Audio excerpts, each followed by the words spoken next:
Eosers, I'm Brian from US Amsterdam. On last episode, I invited Myra to tell you what is EOS Alliance. And in this episode, I want to tell you what is ECAF. Because a lot of people have been asking what ECAF is, and what is the functionality of ECAF, and what is the procedure of filing a claim to ECAF.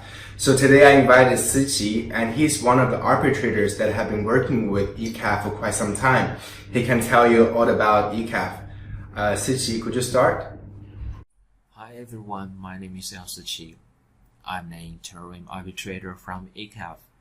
Today I'm very honored to be invited by Brian to have the chance to share with the community about some basic questions about ECAF, like what is ECAF exactly, and what the procedures would be if you're going to submit a claim, and a couple of things you might keep in mind when submitting a claim. And after that, I might give you an example of one of the several cases that I've been working on.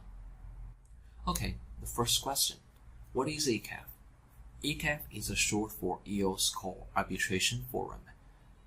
As you can see, basically it's an organization that is designed to offer arbitration when there are disputes.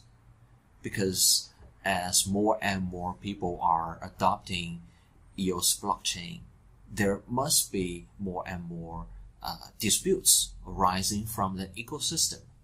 So when that happens, we cannot expect the code to settle everything for us, because sometimes the code itself might be flawed, like some bugs in a smart contract. So when that happens, that can lead to the results of the smart contract inconsistent with the intention of the smart contract. So we need human elements come in at this stage. That's where arbitration comes in. So if that kind of disputes happens and both parties agree to use arbitration as a means to settle their dispute, so they can come to ECAF. So to this point, there might be some people that might become worried about that ECAF may have too much power. Okay, they can that's too centralized, blah blah blah, something like that. But here I want to say that ECAF they don't have too much power. ECAF has the power of giving rulings, but that's all. They don't have the power of execution. That's very important. So that which means when ECAF gives that ruling, it's up to the BPs whether to adopt the rulings and make it happen, or they just choose to ignore. So nothing will change. So basically it's like I want you to see the arbitration, the ruling. Sometimes you can see it as a suggestion. Okay, so there's not too much enforcement without BP's consent. So there's no superpower in here. There's no too much centralization here. As from my perspective, that's nothing to worry about. And several advices you may want to keep in mind when submitting a claim. The first is try to make your description as detailed as possible.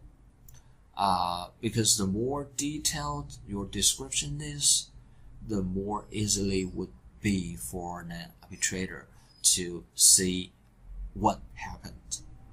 And also try not to put too much emotional stuff in your description. We just want facts, just the statements of facts. Let people to see objectively what happened. And the second advice is that try to make your evidence as organized as possible, because otherwise it will cost the arbitrator too much efforts and time to sort out what really happened, and if the things are really match what you have said, that's really unnecessary.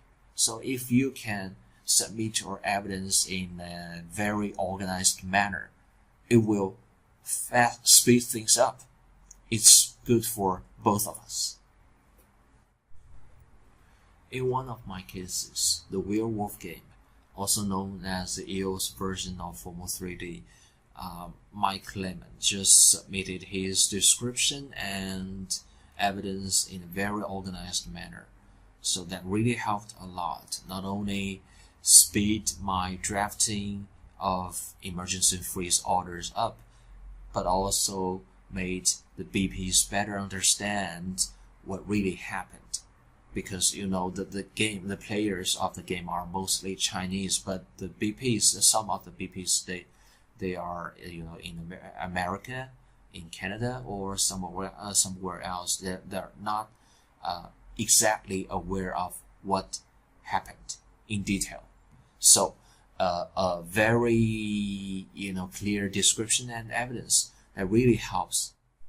So as you can see, governance, dispute resolution, arbitration, they are all very important parts of EOS. Without them, the EOS as we know today wouldn't exist in the first place. So that's all for today's information. See you next time.